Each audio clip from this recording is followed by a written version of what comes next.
استخارہ اس کی حقیقت کیا ہے، کرنا چاہیے یا نہیں کرنا چاہیے، اور اگر کرنا چاہیے تو کیوں کرنا چاہیے، اور کیسے کرنا چاہیے، اور کون کرے گا۔ یہ بنیادی سوالات ہیں جو ہماری عوام الناس کے ذہنوں میں آتے ہیں۔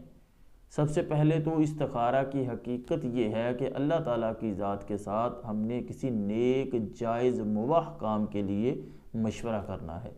اللہ تعالیٰ کی ذات سے رہنمائی طلب کرنا، مشورہ طلب کرنا، اس کو استخارہ کہتے ہیں شریعت اسلامیہ کی اصطلاح میں۔ اور نبی کریم صلی اللہ علیہ وآلہ وسلم جس طرح قرآن پاک کی تعلیم اپنے اصحاب کو دیا کرتے تھے، اسی طرح استخارہ کی تعلیم بھی ارشاد فرمایا کرتے تھے۔ تو استخارہ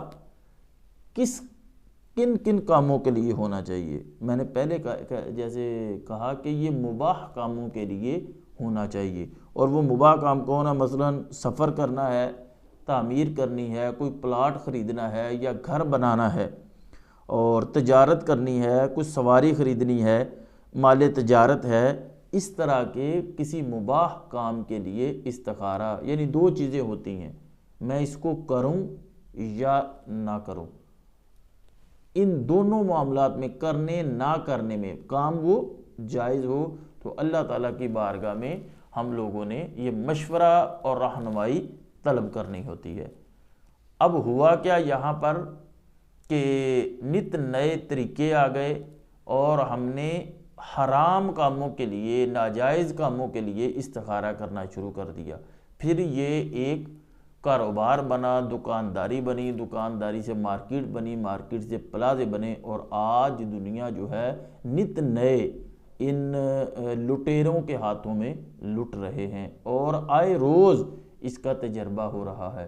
ہم جو بھی بیان کرتے ہیں قرآن و سنت سے بیان کرنے کی کوشش کرتے ہیں، اور ہمیں اس طرح کے جو ہے پیغامات آ رہے ہوتے ہیں، لوگ ہم سے رابطہ کرتے ہیں کہ ہم مطلب کہتے ہیں کہ شاید ان لوگوں کے اندر جو دماغ ہے، دماغ میں عقل نام کی چیز ہی کوئی نہیں۔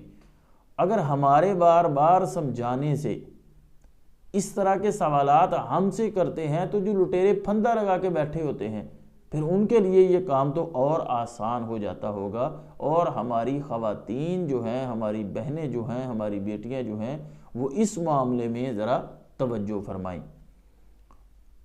اب پہلے نمبر پہ تو کسی مطلب غلط کام کے لیے استخارہ نہ کریں۔ ہم نے دیکھا ہے کہ لوگ جوئے کے لیے اور پرچی کے لیے، پرائز باؤنڈ کے لیے جو ہے وہ نمبر لینے کے چکر میں ہوتے ہیں، اور وہ 2 نمبر اور جو گالی گلوچ کرتے ہیں، جنہیں شریعت اسلامیہ کا پتہ نہیں، طہارت نام کی چیز ان کے پاس سے نہیں گزری ہوتی، بے نمازی، اس طرح کے لوگوں کے پاس لوگ بیٹھے ہوتے ہیں، ان کو دبا رہے ہوتے ہیں۔ پھر وہ آگے سے کوئی گالی نکالتا ہے تو ان کے گالیوں کو نوٹ کرتے ہیں، اور جتنی گالیاں ہوتی ہیں اس طرح کی مطلب وہ پرچی لگاتے ہیں جا کے۔ یہ دیکھیں، یہ دین کے ساتھ مذاق ہے، اور اپنی آخرت بھی، دنیا و آخرت بھی برباد کر رہے ہیں، اور ساتھ لوگوں کو مشورہ دے دے کر ان کی آخرت بھی برباد کر رہے ہیں۔ سب سے پہلے تو کسی نیک صالح شخص کو جو شریعت اسلامیہ کو جانتا ہو، اس کا پابند ہو، اس سے استخارہ کروانا چاہیے۔ لیکن اگر آپ میرا مشورہ لیں تو آپ کو خود استخارہ کرنا چاہیے۔ بہت سارے طریقے ہیں استخارہ کے، تسبیح پہ بھی ہوتا ہے، نماز کے ذریعے بھی ہے، اور نماز عشاء پڑھ کر کچھ اللہ تعالیٰ کے اسماء نام مبارکہ جو ہیں ان کا ورد کرنے کے بعد سونا ہوتا ہے، تو پھر کوئی اشارہ، کوئی روشنی یا دل کے اندر القاء جو کیا جاتا ہے، جس پر دل پختگی اختیار کر لے، اس طرح سے بھی اس کے رزلٹ نکلتے ہیں۔ تو سب سے پہلے چاہیے کہ وہ جس بندے کو مسئلہ ہے، یعنی جس بندے کا آپ فار ایگزامپل کہ جس بیٹی یا بیٹے کے نکاح کا معاملہ ہے، رشتے کا معاملہ ہے، تو انہیں چاہیے کہ وہ خود اپنا استخارہ کرے۔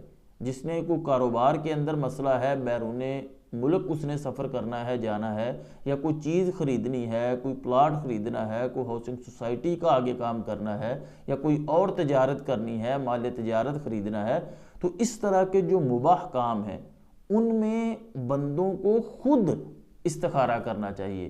اور پھر جو بندہ استخارہ کرتا ہے وہ پریشان نہیں ہوتا۔ مشورہ اور استخارہ یہ دو چیزیں ایسی ہیں جن کو بندہ اپنا لے تو انشاءاللہ جل شانہ پوری زندگی وہ بندہ پریشان نہیں ہوگا، نقصان نہیں اٹھائے گا انشاءاللہ۔ استخارہ کے لیے سب سے پہلے تو بندے کو نمازی ہونا چاہیے، اور نماز تو 5 وقت کی فرض ہے، اور یہ تو پھر جو بندہ نمازی ہوتا ہے، ذکر و اذکار کرتا ہے، تو وہ خود اپنا استخارہ کرے۔ اگر کوئی شخص خود استخارہ کرنا چاہے تو وہ مجھ سے رابطہ کر لے، میں اس کو استخارہ کرنے کا جو ہے وہ طریقہ بتا دوں گا۔ میرا واٹس ایپ نمبر سکرین پہ چل رہا ہوگا، تو اس پہ آپ رابطہ کر سکتے ہیں انشاءاللہ۔ جیسے ہی فرصت ملے گی اس کو اس کا باقاعدہ طریقہ جو ہے وہ بتا دیا جائے گا۔